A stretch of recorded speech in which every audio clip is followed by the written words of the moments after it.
Assalamualaikum warahmatullahi wabarakatuh.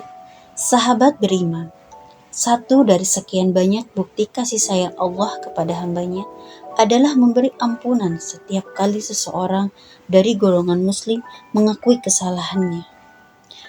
Tak hanya itu, Allah bahkan memudahkan cara untuk meminta ampun, di mana salah satunya adalah beristighfar.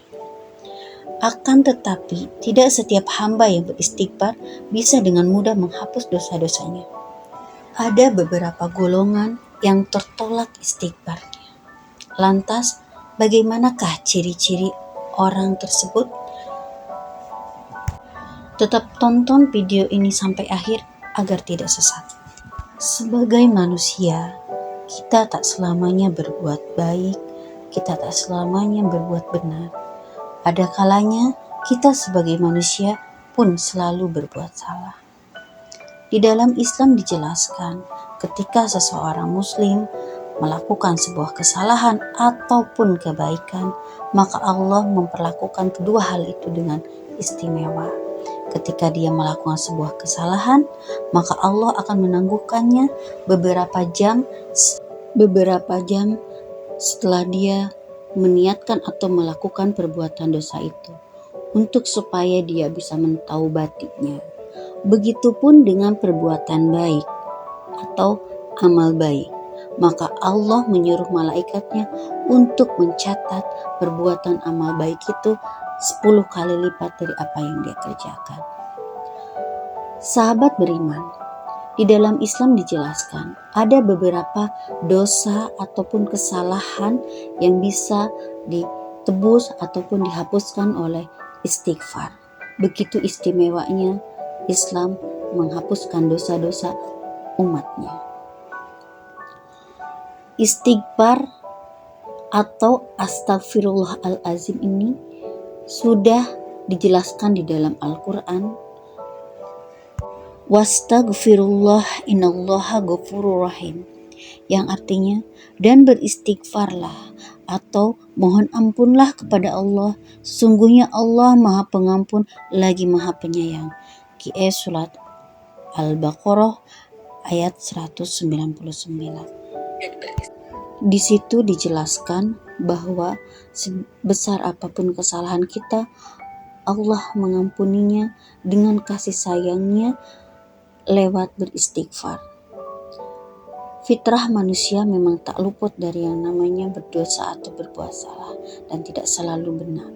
Untuk itu Allah begitu menyukai setiap hambanya yang mengakui kesalahannya, lalu dia mengikuti cara yang Allah perintahkan dengan beristighfar, karena ada beberapa dosa yang bisa diselesaikan atau dihapuskan dengan istighfar.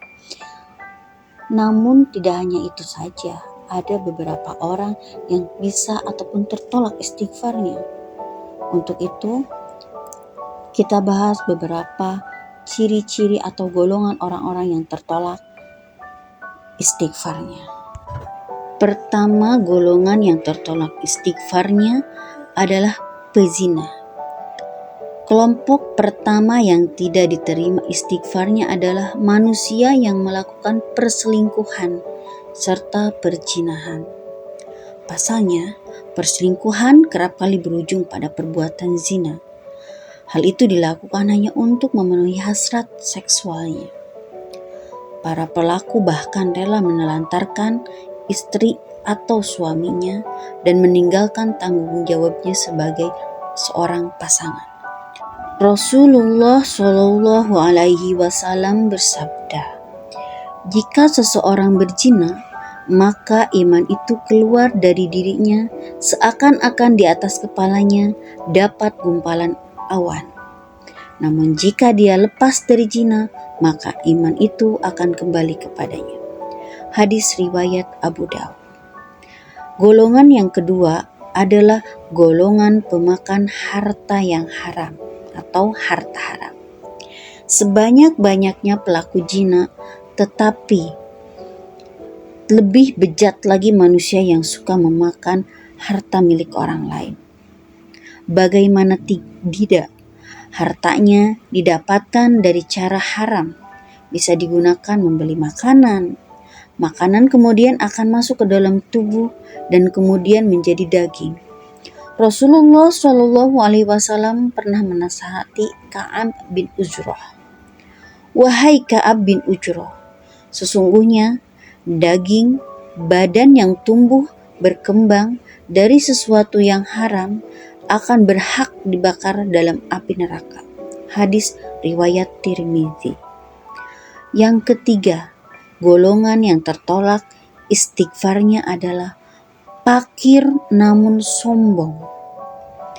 Imam Nawawi rahimahullah juga menyebutkan salah satu jenis manusia yang tidak akan diterima ucapan istighfarnya adalah yang fakir namun sombong. Allah berfirman dalam Al-Quran surat Luqman ayat 18. Dan janganlah kamu memalingkan wajahmu dari manusia karena keakuhan, dan janganlah kamu berjalan di muka bumi dengan sombong. Sesungguhnya Allah tidak menyukai orang-orang yang sombong lagi membanggakan diri. Yang keempat, tidak menutup aurat. Ulama telah menyepakati bahwa menutup aurat merupakan tolak ukur keimanan seorang muslim. Hal tersebut disandarkan pada salah satu hadis Rasulullah Shallallahu Alaihi Wasallam. Mereka ini tidak akan boleh masuk surga serta tidak akan mencium bau surga, padahal bau surga itu tercium jauh perjalanan demikian dan demikian. Menurut Ibnu Rajab Al-Hanbali, dosa membuka aurat termasuk sangat tercela. Sesungguhnya membuka aurat itu termasuk dosa yang sangat kecil. Manusia adalah satu-satunya makhluk ciptaan yang paling sempurna karena ketaatannya bisa melampaui derajat malaikat dan karena keburukannya bisa membuatnya lebih rendah dari binatang. Jika kita termasuk ke dalam salah satu di antaranya, maka selama kita masih hidup, masih ada kesempatan untuk memperoleh ampunan Allah dengan bertaubat. Jadi, 3 golongan itu merupakan golongan yang pasti tertolak istighfarnya. Mudah-mudahan kita tidak termasuk dari golongan-golongan yang sudah dijelaskan tadi. Karena sungguh hidup setelah kematian itu begitu nyata dan janji Allah tidak pernah ingkar. Sahabat beriman, mungkin itu saja yang bisa disampaikan. Kebaikan hanya milik Allah dan bersumber dari Allah. Keburukan hanyalah milik kita sebagai manusia. Semoga kita bisa memperbaiki diri. Dan terima kasih. Wassalamualaikum warahmatullahi wabarakatuh.